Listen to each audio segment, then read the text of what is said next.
我哋呢一集呢係特別篇嚟嘅。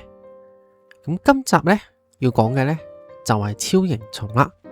咁到底有啲咩超形蟲咁值得去講嘅呢？呢隻呢係好特別嘅，佢係屬於香港5大可以見得到嘅超形蟲其中一隻。咁佢呢可能唔係你心目中所諗嘅嗰隻，佢係另一種品種嚟嘅。佢嘅牙形呢都幾獨特嘅，咁就不妨試下估下佢係咩品種啦。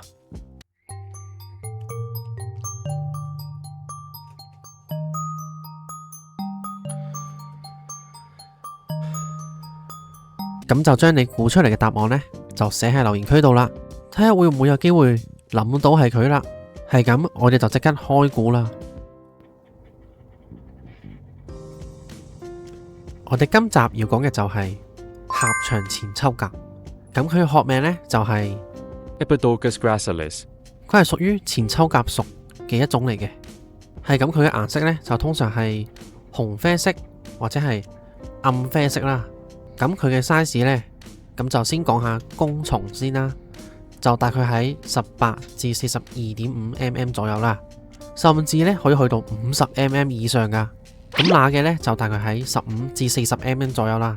佢出沒嘅月份呢，就大概喺5月至8月左右啦。係咁，佢主要分布嘅地方呢，就喺福建、浙江、湖南、江西、廣東、廣西、越南啦，同埋香港都可以見到佢噶。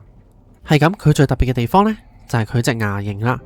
其實佢有啲似迷你版嘅孔夫子鋸超形蟲啦。咁就俾大家睇下嗰個特寫畫面，係咪有啲似呢？同埋呢隻呢，係可以比較粗養嘅。咁理想嘅溫度呢，就喺25至28度啦。不過呢，32度呢都可以頂到嘅。咁至於底材嘅要求呢，都冇咩特別嘅。同埋甲蟲啫喱呢，都係一樣冇咩特別要求啦。咁就用翻你平時用開嘅嗰隻就可以噶啦。如果要繁殖嘅話呢，就最好控制喺25至28度左右啦。咁32度呢都可以嘅，但係呢可能會影響到繁殖嘅嗰個數量啦吓。咁就唔需要特別去綁牙嘅，就要用微發酵木屑嘅，同埋一定要用產木。如果唔用產木嘅話呢，就比較難去產卵嘅。咁對產木嘅硬軟度嘅要求呢，就唔算太執着嘅。如果要講嘅話呢，就中度硬度嘅產木呢就最好嘅。不過中度偏軟或者係中度偏硬呢，佢都會產卵嘅。幼蟲就需要溫控嘅，大概喺15度至25度之間啦。咁如果想養出長牙嘅個體呢，就最好將啲木屑呢就將佢壓實啦。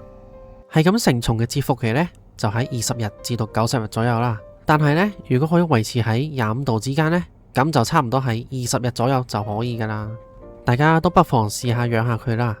佢除咗對新手比較友好之外呢，佢話晒係香港可以見得到嘅5大超形蟲其中一隻，仲要係最特別嘅存在。可能你養緊佢嘅時候呢，都會唔覺中意咗佢噶。